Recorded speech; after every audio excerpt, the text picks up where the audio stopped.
Hi, welcome to the Webb Report. My name is Stuart Webb. I wanted to speak tonight about the pardon for Dr. Anthony Fauci.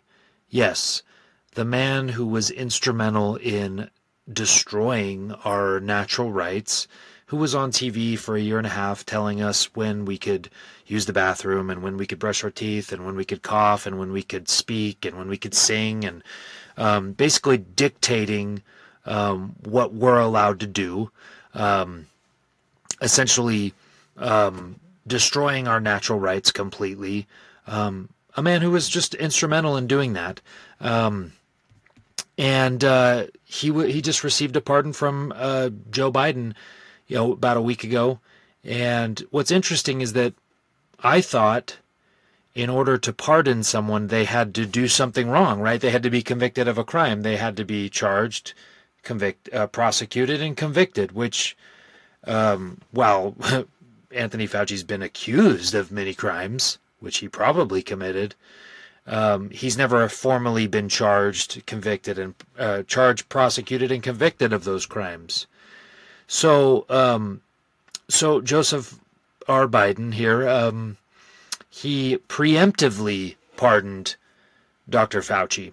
And here's the document. See, I wanted to get this up because it makes it more real, right? When we just say, oh, he granted him a pardon. Well, no, there's a document. He put it, he signed a document that through his presidential powers, basically allowed, pardoned Dr. Fauci of any crimes he could have committed in the last 10 plus years. So let's read it. Joseph R. Biden Jr., President of the United States, to all whom these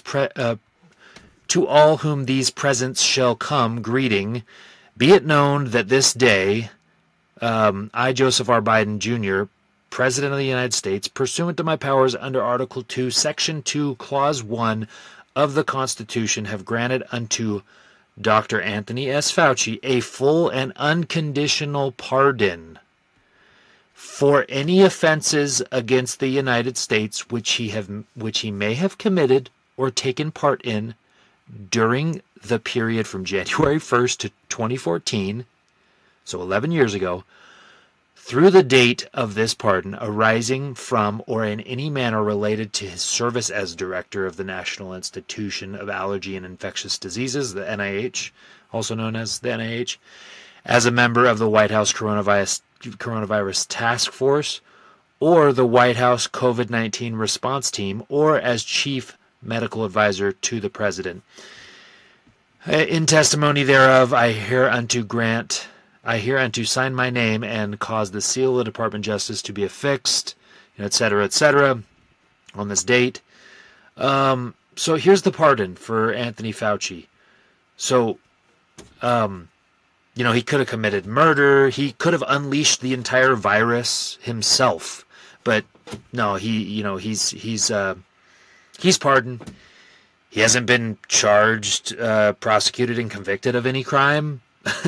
But he's pardoned. These blanket preemptive pardons, basically saying, hey, if this, it kind of makes,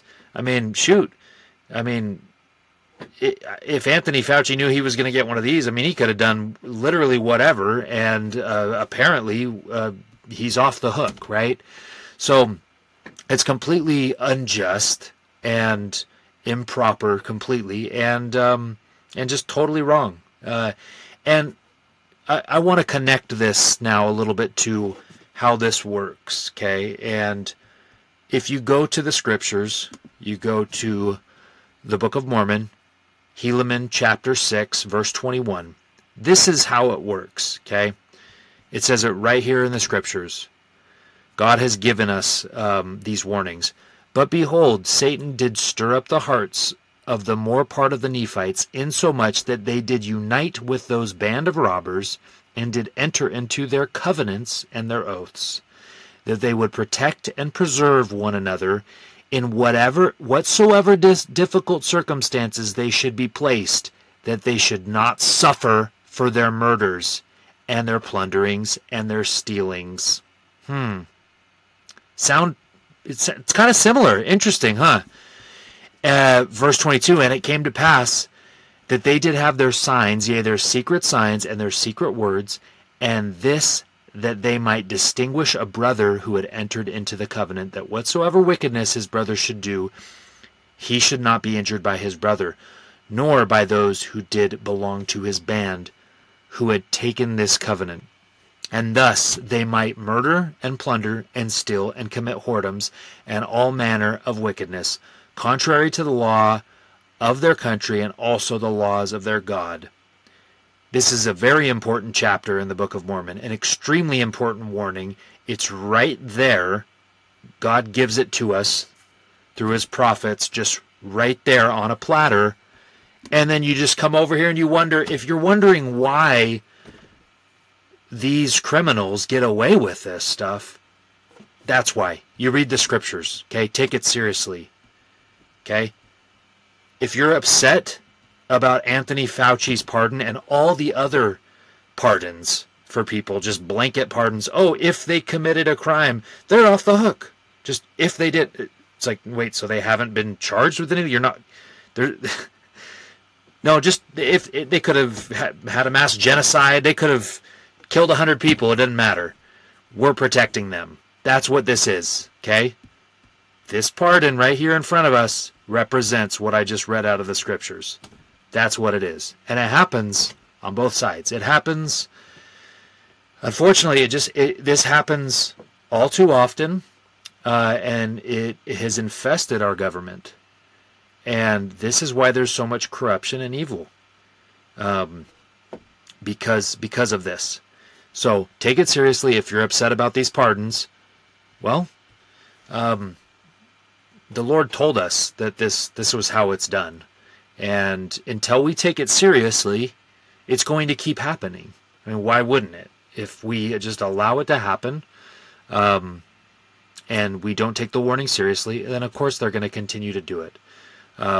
What I would suggest as far as Fauci, and I'm sure this is already, hopefully it's in the works, is like, you know, if Congress is, if there's just good men in Congress still, if there is, you call Dr. Fauci, you call him to testify, once you have a lot of evidence of all the things that he's done that are wicked and evil and wrong and he should be charged for, then you call, you have him testify, and you ask him questions, and you say, hey, did you do this, this, and this, and this? And, you know, you grill him, and you get him to see if he'll just admit, because either way, if he lies about it, well, then that's lying, you know, that's a crime committed. If you lie to Congress, or you perjure yourself in Congress, in front of Congress, then that's a crime after the pardon, right? You know, you try to get him on that. If we have just men in Congress do that, right? You grill him, but what if he doesn't lie and he just says, "Yeah, I did all these terrible things." Well, then at least you got him to admit it. You know, maybe you can't get him for lying to Congress, but this, it's just there's not justice here, and you have to have justice. In order to have good government, and laws have to be enforced, you know, and I mean, we're a nation of laws. We're supposed to be a nation of laws, not men, not groups that protect each other, right, in their difficult circumstances. Let's read that one more time. That they would protect and preserve one another in whatsoever difficult circumstances they should be placed. That they should not suffer for their murders and their plunderings and their stealings. We need to take these warnings seriously. That's all I got.